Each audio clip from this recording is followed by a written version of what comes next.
Hello students. So today we are going to learn about a topic which is a brief account of evolution. तो जैसे कि हम लोग अभी तक बात कर रहे थे regarding some evidences for the evolution of the earth, right? जैसे कि केमिकल इवोल्यूशन है, बायोलॉजिकल इवोल्यूशन है, डिफरेंट जियोलॉजिकल इवोल्यूशंस हैं. तो ये सारी चीज़ें हमने स्टडी की. नाउ एक जनरल टॉपिक है वो स्टडी करने वाले हैं आज हम, जो कि after this all kind of evidences and evolution studies एक फाइनल स्टेटमेंट से कुछ दिए हैं जो कि एमसीक्यू के लिए इंपॉर्टेंट है and that is of your text books topic, right? It means कि थियोरिटिकल भी इंपॉर्टेंट है. ऑब्वियसली ये कॉमन टॉपिक है तो शायद क्वेश्चन के फॉर्म में नहीं आए, बट आपको उसमें से एमसीक्यूज हैं वो जरूर पूछे जाएंगे. कॉम्पिटिटिव एग्जाम में तो है ही, बट थियोरिटिकल एग्जाम के पॉइंट ऑफ व्यू से भी एमसीक्यू में इंपॉर्टेंट है, right? Before starting those points, let us understand first another topic जो कि है evolution of horse. तो लास्ट लेक्चर में हमने जैसे बात की थी कि सारे डिफरेंट एनिमल्स हैं वो बाय द टाइम या तो एक्सटिंक्ट हो गए या जो बच गए उसमें भी बिकॉज ऑफ द इवोल्यूशन कुछ चेंजेस आए. अपीयरेंस में भी चेंजेस आए, इंटरनल स्ट्रक्चर्स में भी चेंजेस आए, उनके हैबिटाट्स में और फूड्स में भी चेंजेस आए. सो इस तरह से जो बच के उनमें कुछ इवोल्यूशन हुआ और चेंजेस आए, यानी जो पहले दिखते थे वैसे आज के टाइम में नहीं दिखते हैं, राइट? तो ये एक थियोरी है जिसका एक एग्जांपल हम देखने वाले हैं जो कि एक्स्ट्रा पॉइंट है. तो यानी सिर्फ कॉम्पिटिटिव एग्जाम के लिए इंपॉर्टेंट है, थियोरिटिकल पॉइंट ऑफ व्यू से ये इंपॉर्टेंट नहीं है. So let us understand first this topic and then will continue with the brief account of evolution. Okay, so सबसे पहले जैसे कि आप स्क्रीन पे देख सकते हो इमेज में, first of all let's see evolution of horse. तो किस तरह से हॉर्स का इवोल्यूशन हुआ. तो इट वॉज डिस्क्राइब्ड और we can say it was identified by C Marsh. तो ये साइंटिस्ट थे जिन्होंने हॉर्स के इवोल्यूशन के बारे में कुछ कंपाइल करके एक पूरा डिस्क्रिप्शन दिया कि ये शुरू में कुछ इस तरह से लगते थे, then comes this kind of structure and then ultimately जो कि आज की तारीख में हम देख रहे हैं वैसा वाला बॉडी स्ट्रक्चर.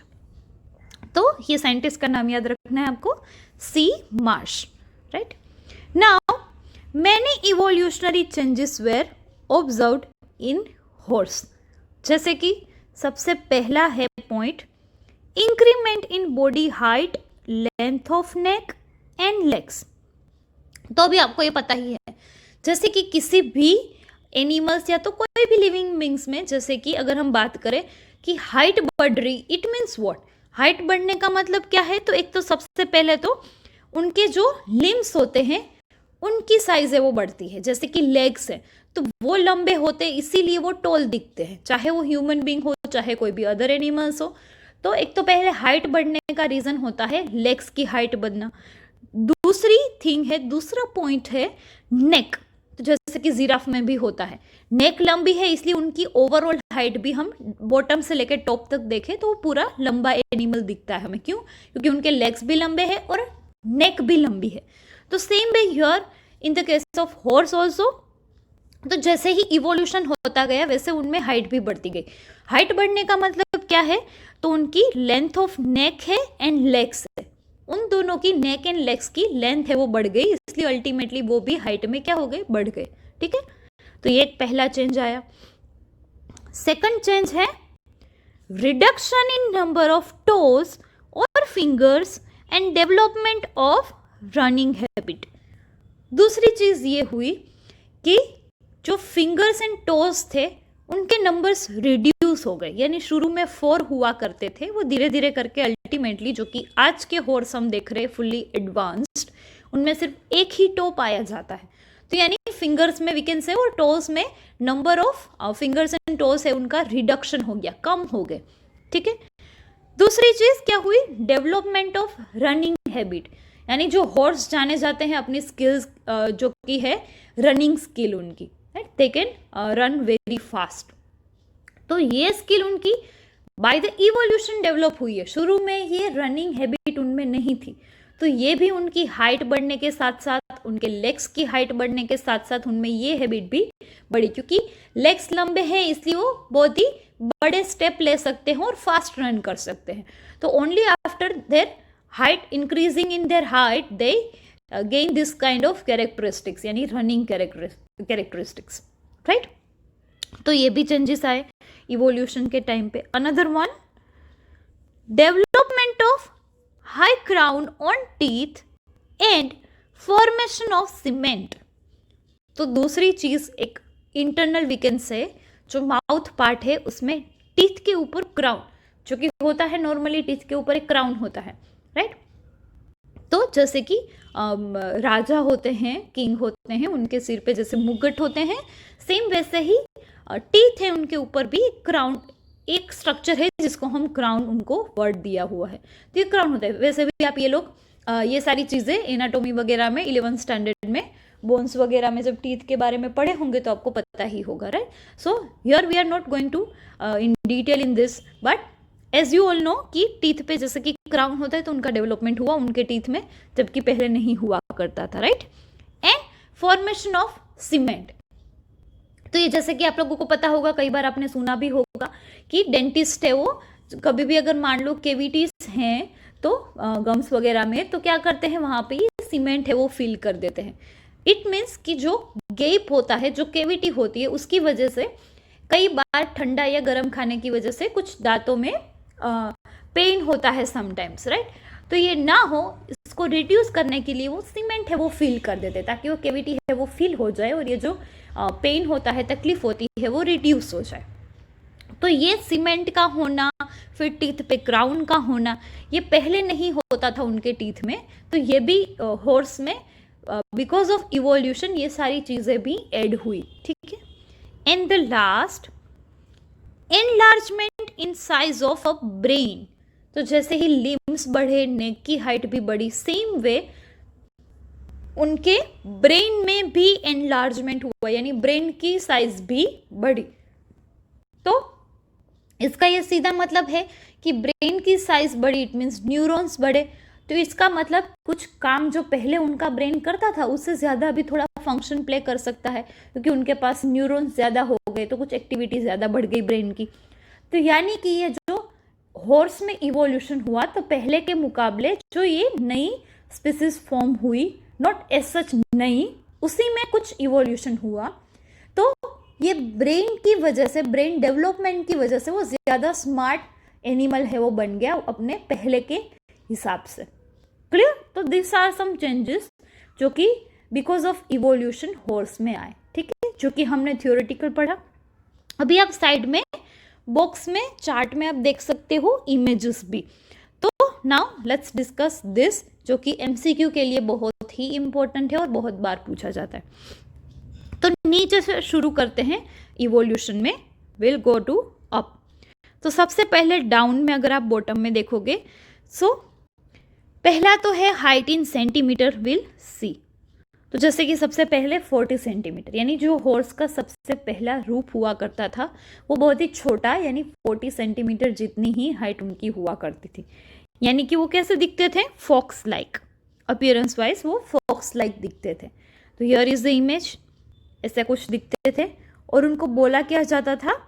इओहिपस, उसको बोलते हैं, क्या बोलते हैं? इओहिपस।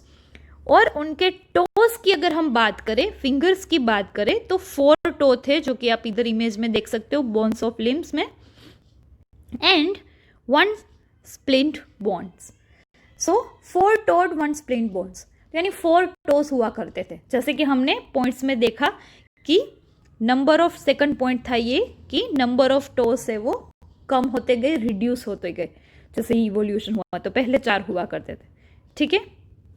सेकंड है 60, तो अभी हाइट है वो बढ़ती गई, जैसे कि हमने थ्योरी में भी देखा।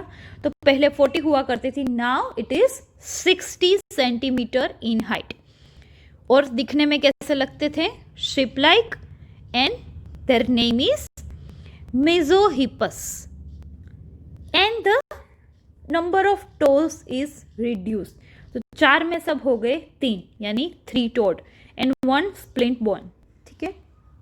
देन नेक्स्ट, अब साइज हो गई है 100 centimetre, and they look like donkey, जिसको बोलते हैं मेरिचिपस।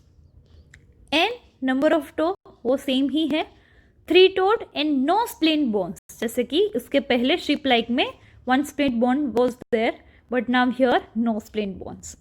ठीक है, तो ये है third stage of the revolution. Now fourth stage है, अगेन हाइट है वो बढ़ गई 120 centimetre and they look a pony like, और उनका नाम है प्लियोहिपस. और टो की साइज अगर हम बात करें, नंबर ऑफ टोज की बात करें, then only 1 toed and 2 splint bones. Clear? तो याद रखना नंबर ऑफ टोज कौन से इवोल्यूशन के स्टेज पे कितने नंबर ऑफ टोज थे, ये आपको याद रखना है. And then the last 160 centimetre, जो कि मॉडर्न हॉर्स है, यानी हाल के टाइम में हम जिसको देख रहे हैं, वो कितने अराउंड कितने अप्रोक्स साइज होती है, 160 centimetre. And their name is Equus and 1 toed and 2 split bones is there, 1 toe is there. So इधर आप लोगों ने इवोल्यूशन देखा, शुरू में 40 सेंटीमीटर से लेके हाइट बढ़ी 160 सेंटीमीटर तक. ठीक है, तो एमसीक्यू में आपको पूछा जा सकता है कि first stage of evolution of horse in which they look alike in height dash centimetres. तो ब्लैंक आपको देख के सेंटीमीटर पूछे जा सकते हैं. तो वट एवर स्टेज आपको पूछे याद रखना है. देन नंबर ऑफ टोस, तो नंबर किस तरह से हैं, टोटल 5 स्टेजेस हैं हॉर्स के डेवलपमेंट में, जिसमें फर्स्ट स्टेज में 4 टो, फिर 3 and 1.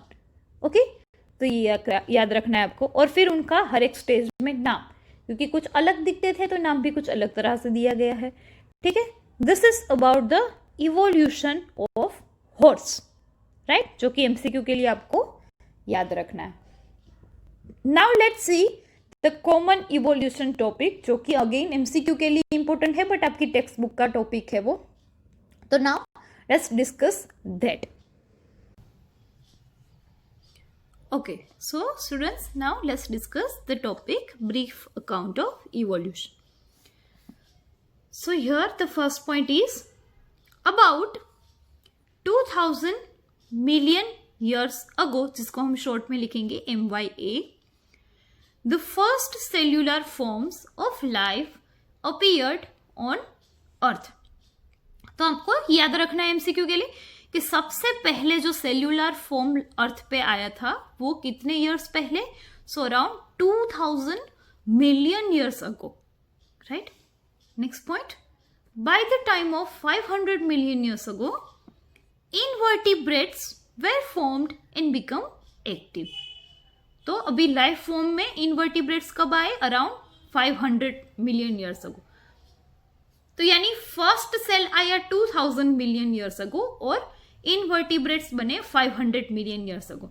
So after the first cellular forms 1500 million years later invertebrates से उनका डेवलपमेंट हुआ अर्थ पे. ठीक है, नेक्स्ट पॉइंट है अराउंड 350 मिलियन ईयर्स अगो जॉलेस फिशेस इवोल्व, यानी जो एब्सेंट था जिसमें, वैसे फिश है वो इवोल्व हुई अराउंड 350 मिलियन ईयर्स अगो.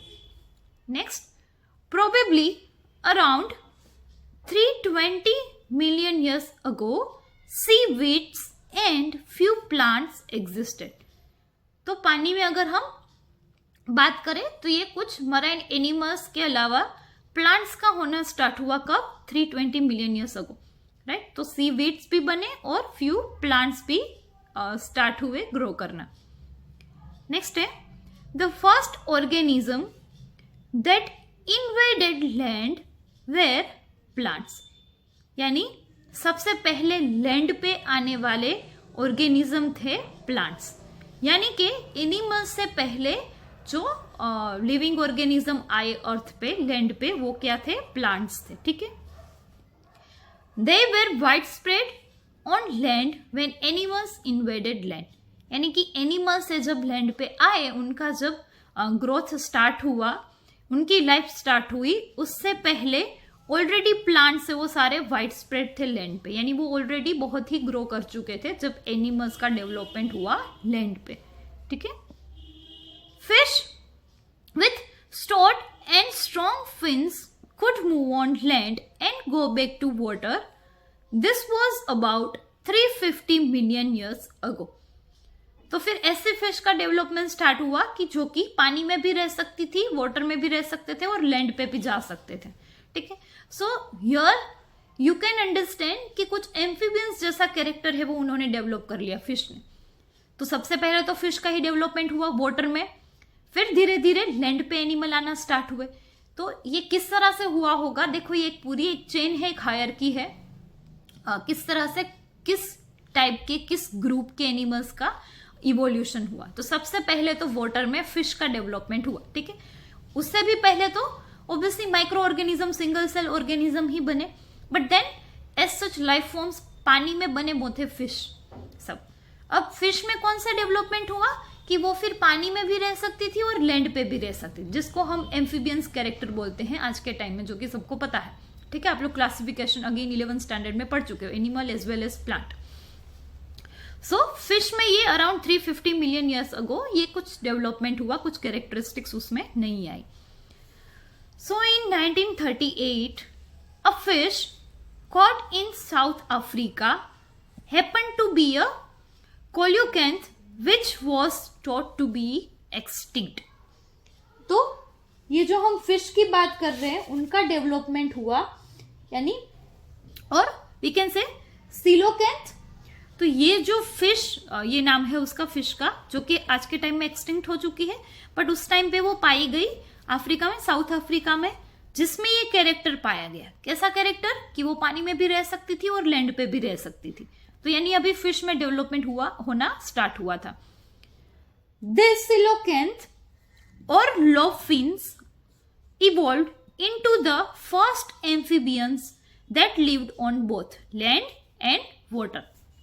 तो यानी कि ये फिश थी, उसने सबसे पहले एक्ट किया एज अ एम्फीबियन, क्योंकि वो दोनों जगह पे रह सकते थे, लैंड पे भी और वाटर में भी। ठीक है, और ऐसे पहले एम्फीबियन और ऐसी फिश का नाम क्या है, सीलोकैंथ या तो लोफिन्स। ठीक है, जो कि बोनी फिश थी एक तरह की, यानी उनमें बोन्स थे प्रॉपर एंड बोनी फिश थी। Now there are no specimens of this left with us, क्योंकि ये एक्सटिंक्ट हो चुकी है सीलोकैंथ, तो अभी उनके कोई भी हमारे पास स्पेसिमेंस है वो नहीं बचे हैं आज के टाइम में, जिससे हम एज सच उनके बारे में पता लगा सके। बट ये इतने थोड़े बहुत फोसल्स के थ्रू पता चला है कि इस तरह की कुछ फिश हुआ करती थी, जो कि सबसे पहले एम्फीबियन के कैरेक्टर्स उसमें देखने को मिले। ठीक है, however this were ancestors of modern day frogs and salamanders. तो ये आज के जो कि पाए जाते हैं एनिमल्स, फ्रॉग्स एंड सैलमांडर्स, उनके ही एंसेस्टर थे ये सीलोकैंथ। क्योंकि ये फ्रॉग्स एंड सैलमांडर भी क्या है, तो ये भी एम्फीबियंस ही है, पानी में भी रह सकते हैं, जमीन पे भी रह सकते हैं, तो इनके ही एंसेस्टर थे, सीलोकैंथ थे वो, right.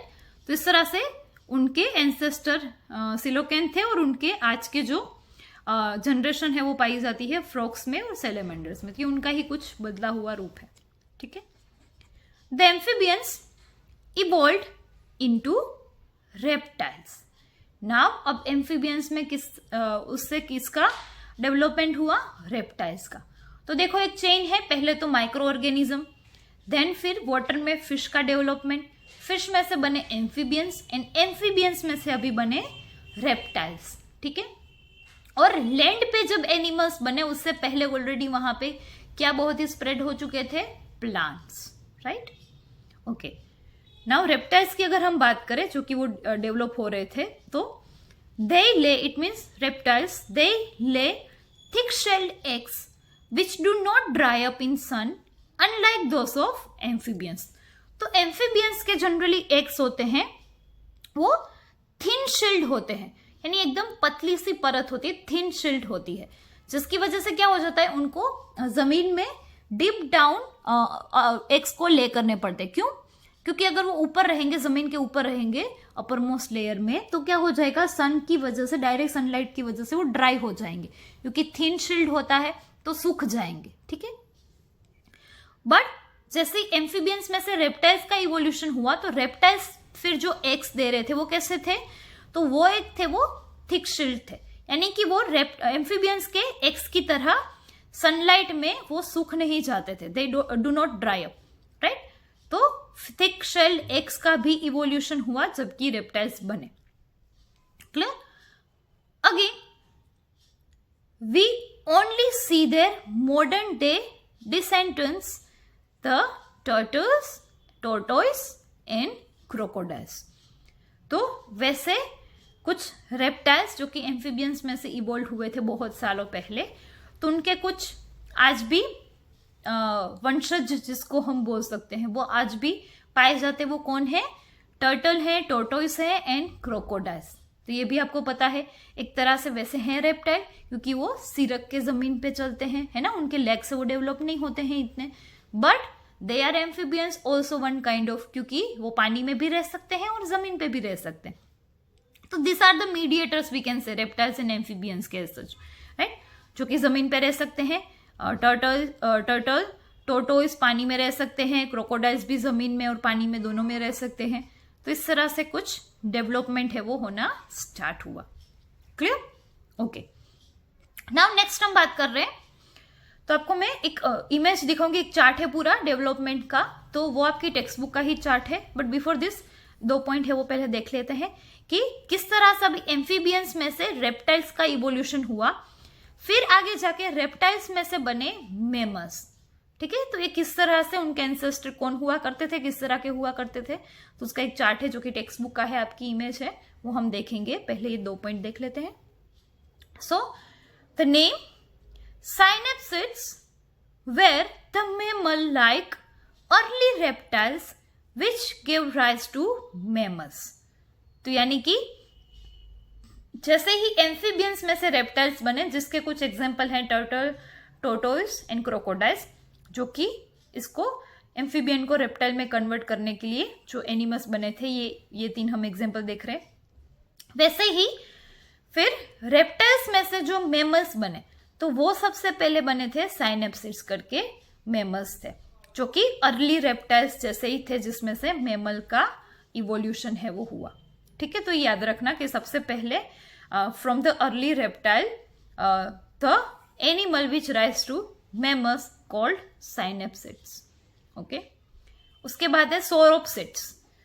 So after the synapsids, sauropsids were the lizard like early reptiles which gave rise to different dinosaurs, modern reptiles and birds.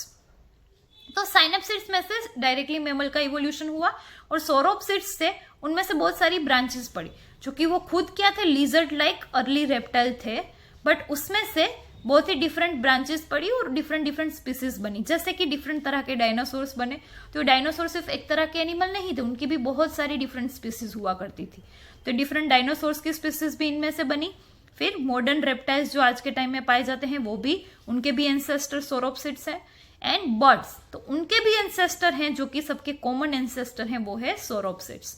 तो इन्हीं में से डिफरेंट ब्रांचेस बन के कुछ मॉडिफिकेशन होके डीएनए का अलग अलग तरह की स्पीसीज है वो बनी।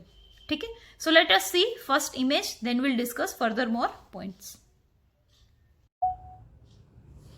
ओके, सो स्टूडेंट्स, जैसे कि आप लोग इमेज देख रहे हो स्क्रीन पे, ये आपकी टेक्स्ट बुक की इमेज है।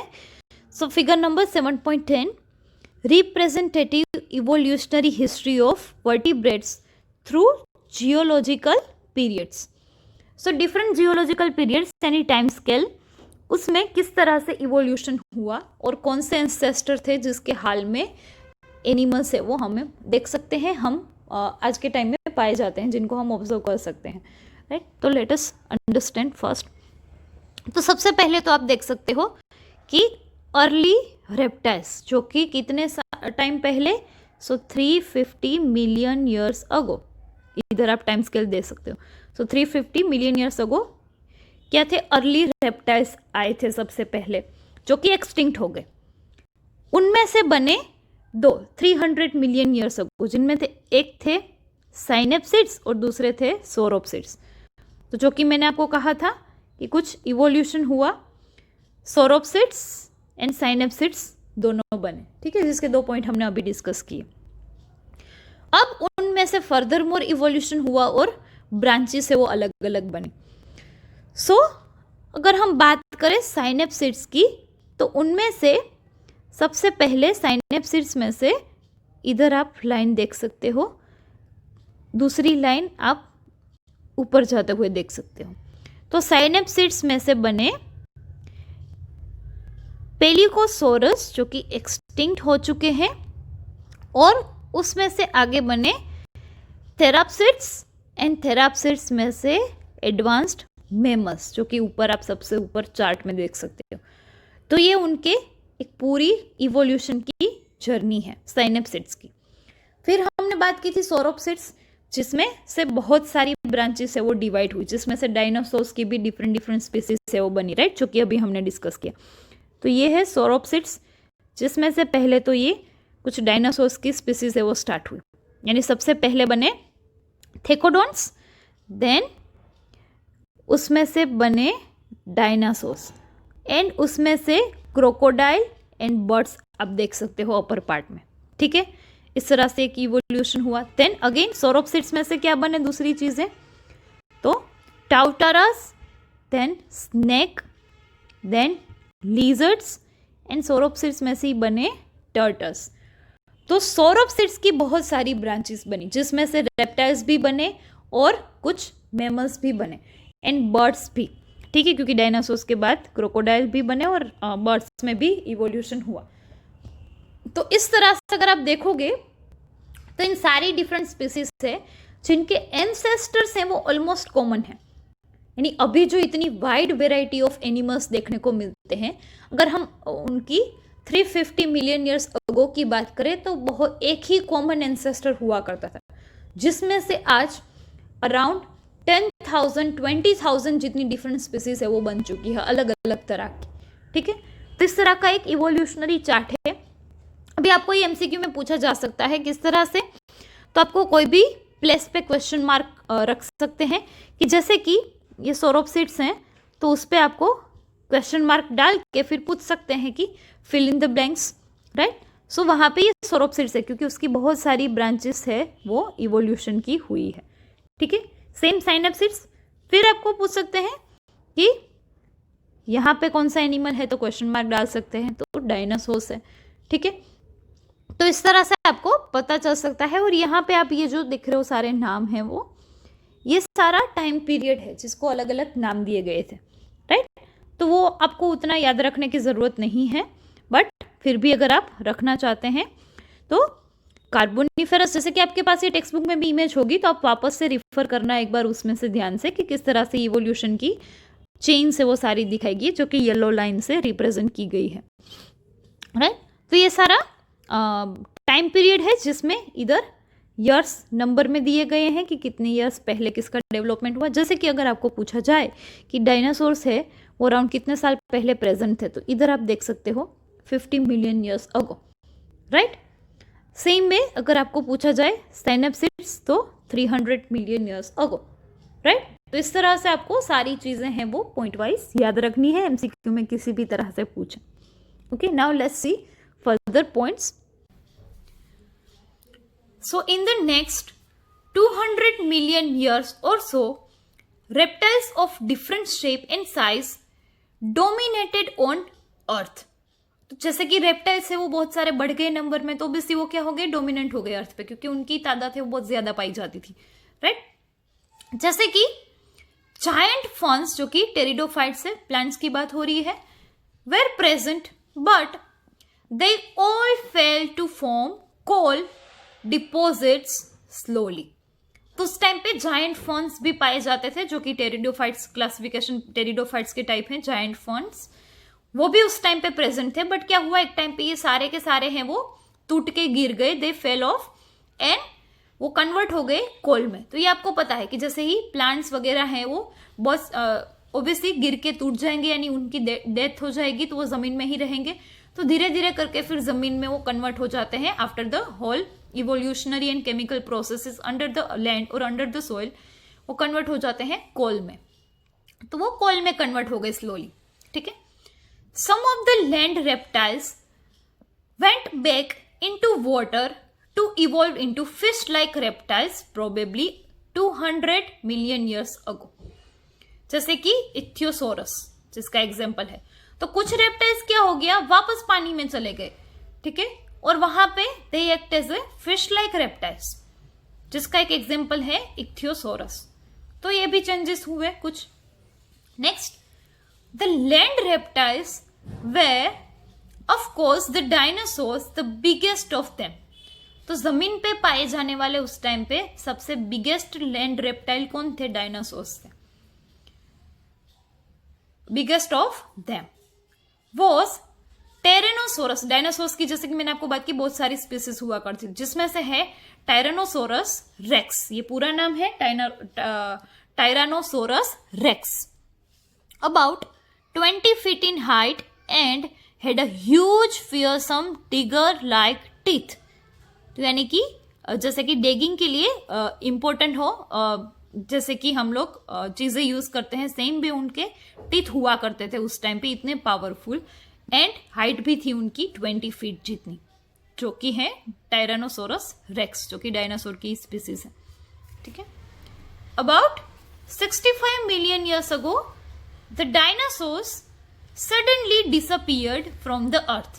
Now we don't know the true reason, but we can guess that this may happen due to first probability है climatic changes killed them।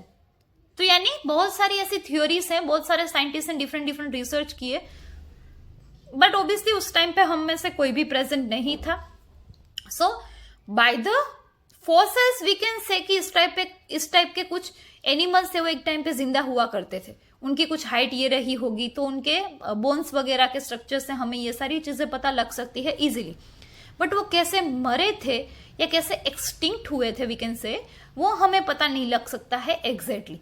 But there are many theories जो कि अपने अपने दावे करती हैं कि डायनासोर्स की डेथ है वो इस कारण हुई थी, जिसमें से कुछ अजम्पशन है। पहला है क्लाइमेटिक चेंज। तो ये माना जाता है कि कुछ sudden climatic change, natural disaster हुए होंगे और ये सारे एक साथ सडनली मर गए, यानी एक्सटिंक्ट हो गए, कोई भी बचा ही नहीं तो फिर एक्सटिंक्ट ही हो गए।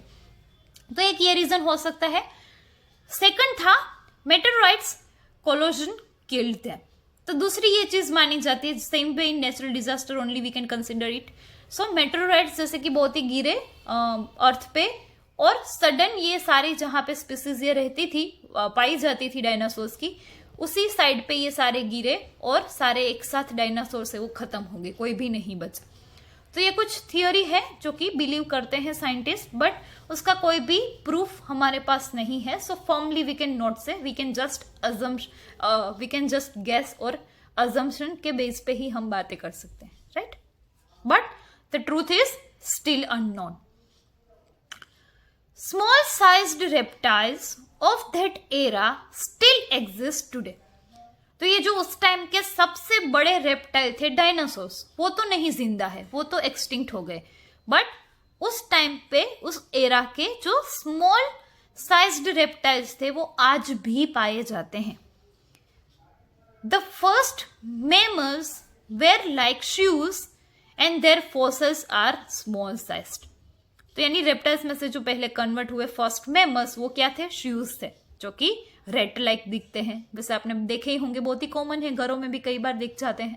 तो ये शूज हैं, वो पाए जाते हैं, फर्स्ट मैमल है, और their fossils are small sized. उस टाइम पे भी ये मिले थे, तो वो पहले भी पाए, यानी हमें पता चला कि पहले के टाइम पे भी जिंदा थे, जो कि आज भी पाए जाते हैं, क्योंकि उनके फोसिल्स के थ्रू पता चला कितने सालों पहले भी ये हुआ करते थे। ठीक है।